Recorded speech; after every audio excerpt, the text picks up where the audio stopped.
Firstly, hello, my name is Michael. I'm so thankful that all of you are here today, gathered with us. Last week, I took part in a women's march here in Bonn, and I gave a short speech. But I neglected to go ahead and mention the most important women in my life. I'm sorry. Today, I will try to make some amends. Start with my mom. My mom started marching long before I was born. In the 1960s and 1970s, she demonstrated for civil rights and to end the war in Vietnam. Later, we proudly marched together to stop the war in Iraq and America's other oil wars. My mom taught me that freedom is not free. For this, we must fight. For this, we must demonstrate. Power is never given up voluntarily. She showed me that fundamental change must be demanded, and that is what we are here doing today.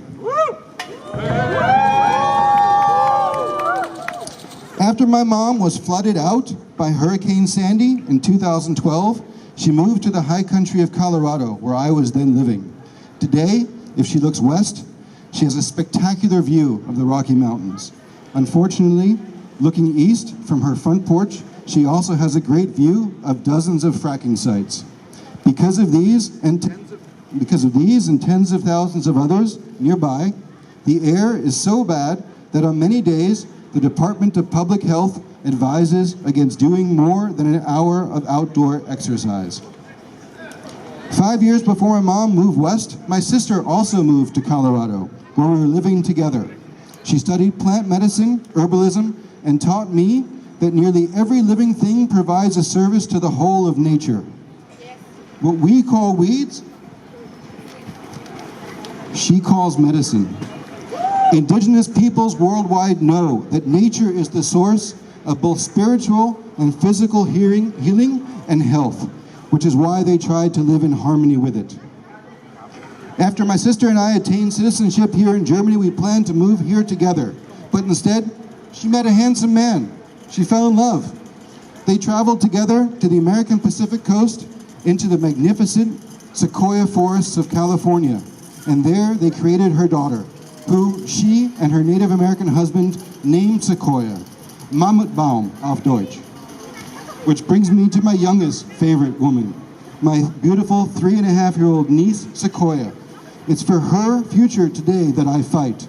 Hers and all children whose future may be sacrificed to serve the toxic system that we live in. A few days ago, The Guardian reported that scientists have discovered that the sequoias are starting to die. Often living for over 3,000 years and growing over 100 plus meters tall, they are the largest organisms on Earth. And it was thought they were virtually indestructible.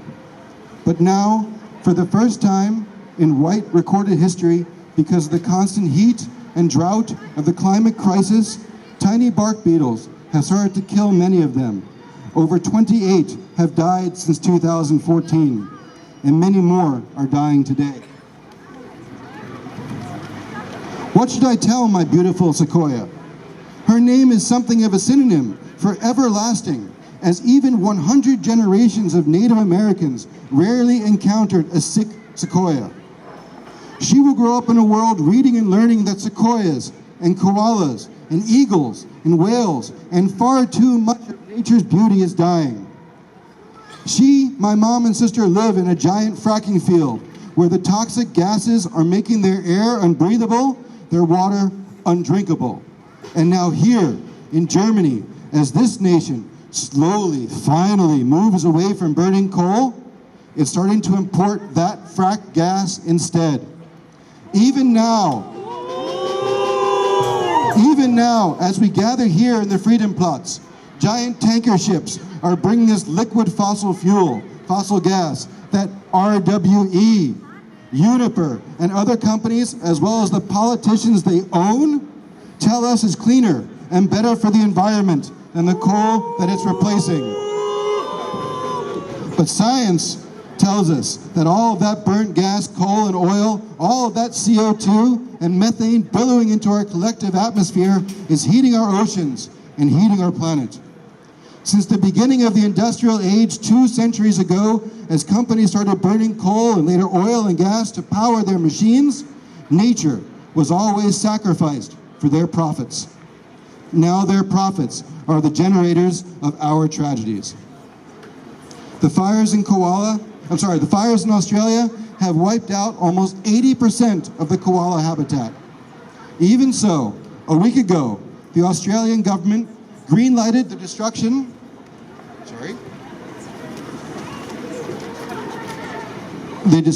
of unburned forest areas that are now becoming home to refugee koalas. And they're going to do this to make way for a new coal mine, one of many that companies like Siemens are investing in throughout Australia and the world. That coal will be shipped worldwide, to be burned throughout Asia, and here too, in Germany, where our government is unacceptably allowing another hard coal burning power plant to come online this year. Mother Earth respects no national boundaries. Moving even easier than free trade, greenhouse gases don't have national identities, but they do have human signatures. The wildfires in Australia, in the Amazon, in my former home of Colorado, will come here to Germany.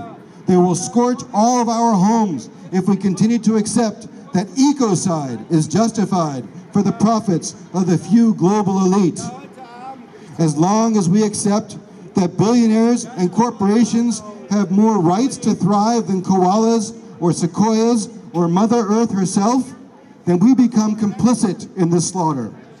Change begins with ourselves. When we change what we accept, when we change what is normal, then we can change reality. But all of us gathered here together in this cold day, we are not only children of this earth, but part of Earth's natural defense system. We are Earth, defending herself. We're fighting hate with love, greed with song, and demanding a new, sustainable, renewables-based economy where endless growth and consumption is recognized as a cancer, and like a cancer cell, must be removed from our bodies.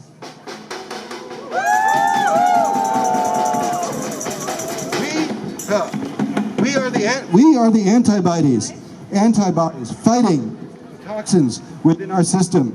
We have been called, we have been awakened, and we know we have no choice but to rebel against our own extinction. Extinction! Extinction! Extinction!